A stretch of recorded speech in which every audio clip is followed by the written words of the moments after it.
Pag malaki yung solar panel, yung voltahe niya, syempre, mas mataas din. Yung amperahe, mataas din.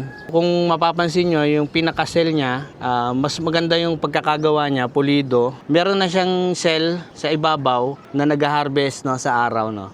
Meron din siya sa ilalim, parang ganito. Sa ilalim, meron. Sa ibabaw, meron din. Wala, hindi siya katulad nito na monofacial. Kapag pinag-series mo siya o pag pinag-parallel mo ba, kaya pa rin ba nung solar charge controller? Kaya dapat malalaman nyo sa specification. Guys, ito yung ating solar setup, no? Dalawang solar charge controller na SRNE 40 ampere. Sa ngayon, lobat yung ating battery. Nakamiral ko tayo ngayon. Yan yung ating battery. Solar charge controller, dalawa. Ang oras natin ngayon ay 6:47. Pero ayan, meron na siyang harvest. 5 ampere. Lobat na yan. Bali marami kasing nagtatanong doon sa ating setup kung ano yung ginagamit natin na solar panel. Ang gagawin natin, puntahan natin sa taas para papakita ko sa inyo kung ano yung ginagamit natin. Bali, iyan solar panel yung ating ginagamit. Dalawang 550 watts yun. Tig-isa sila ng solar panel. Punta tayo doon sa taas.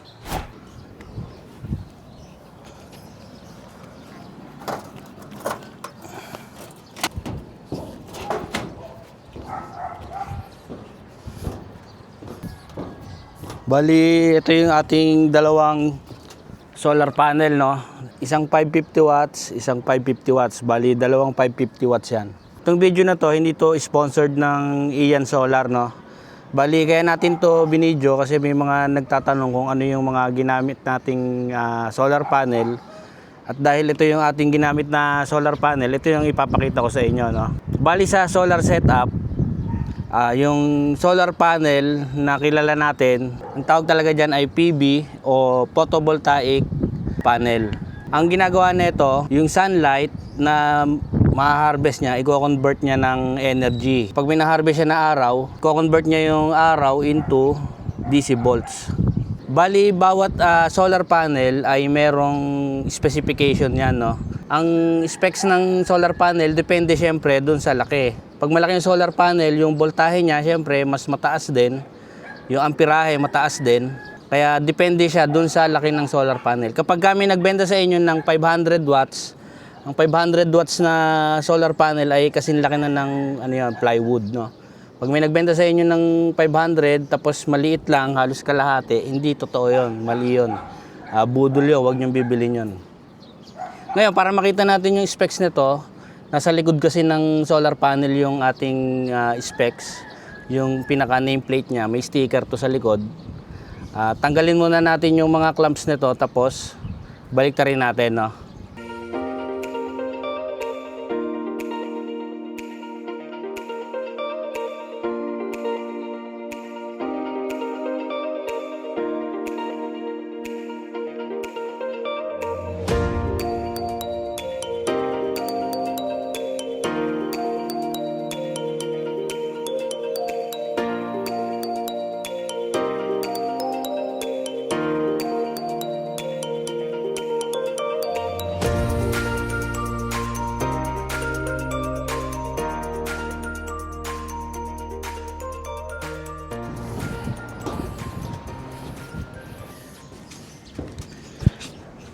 Bibigyan ko kayo ng konting idea, no, sa pagpili ng ating solar panel. May iba't ibang klase ng solar panel, no. Itong gamit natin ngayon ay monocrystalline. Itong monocrystalline na to kasi ay may presyo, no, mahal din ng bahagya. Kaya nagkaroon ng yung mga manufacturer, naggawa sila ng mas affordable. Ang ginawa nilang solar panel na affordable ay yung polycrystalline.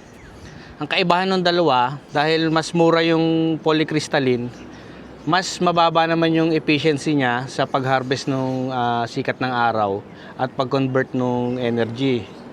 Itong monocrystalline, medyo mahal siya pero mas maganda naman siya mag-harvest kaysa dun sa polycrystalline. Tapos meron pang isang nabibili na solar panel, yung mga dinidikit sa mga RV, yung mga camper van, sa e-bike.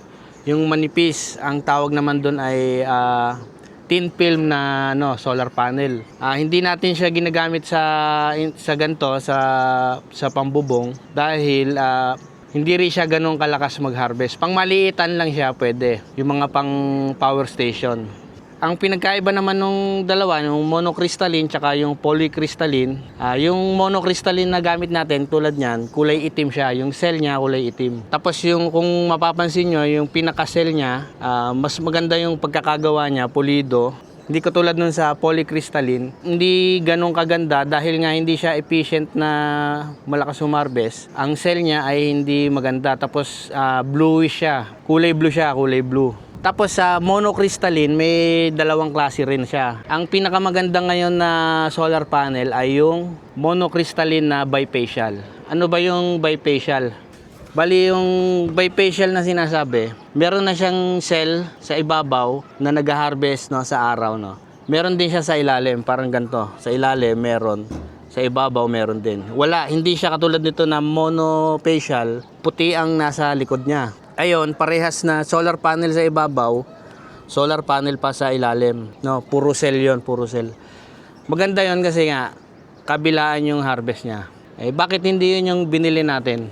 Pinili natin yung monofacial. Kasi yung bifacial, bali maganda siya mag-harvest kasi nga taas baba meron. Pero kailangan mo siyang ikabit ng medyo mataas. Kasi ang mangyayari dyan, yung talbog ng araw, sa sahig, siya yung kukunin nung nasa ilalim na cell. Bali, haharvestin nung nasa ilalim na cell yung talbog nung araw sa sahig, Kaya kailangan naka-elevate siya. Ginagamit din siya minsan, kung mapapansin nyo, yung mga car park, ang bubong nila ay may solar panel na. Ang magandang ikabit doon ay yung mga bifacial. Hindi katulad sa atin na ganito, kasi nasa rooftop na tayo, hindi na natin kayang itaas to kasi baka liparin na siya ng hangin.